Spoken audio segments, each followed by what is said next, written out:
Hi. Hi, Dave. How are you? Good. Wait a second. I'm not calling you in Canada, right? You're back now, aren't you? Yeah, I got back 2 days ago. Oh, good. Phew.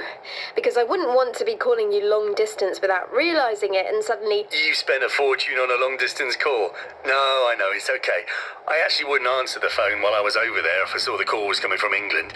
But no worries, we're in the same country now. Yeah. So, how was the trip? Did you meet your long-lost uncle? I did, actually. It was very good.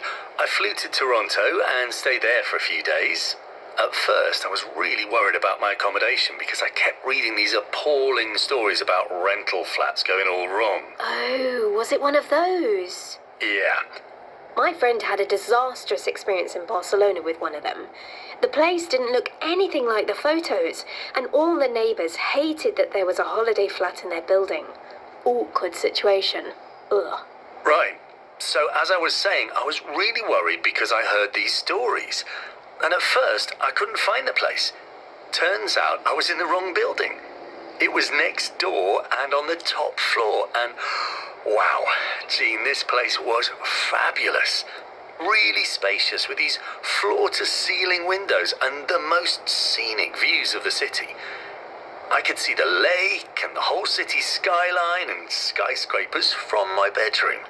I had to pinch myself to prove I wasn't dreaming. Sounds pretty cool. So, what's it like? The city, I mean. I've always wanted to go to Canada. It's nice. I mean, it's another big, vibrant modern city, but it's really clean and there's lots of parks. One of the things I liked was the multiculturalism. We visited Chinatown, Little Italy, Greek Town, Little India. Well, I can't remember the others, but it was sort of a new area every 3 or 4 blocks, you know?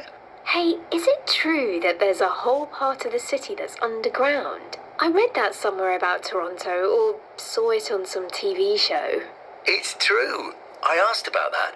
They call it the Path. There's like almost 30 kilometers of restaurants, shops, cinemas and stuff, all underground, in the middle of the downtown area. Amazing. Yeah, but actually once you're down there, it's not that noticeable. There's actually a lot of natural light. I forgot we were underground. It's mostly useful to get out of the cold weather.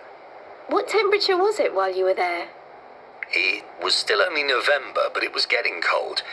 We had at least a day where it was less than 0. My uncle told me that in January and February, it can go down to 20 below 0. Oh, wow. I think I'd die.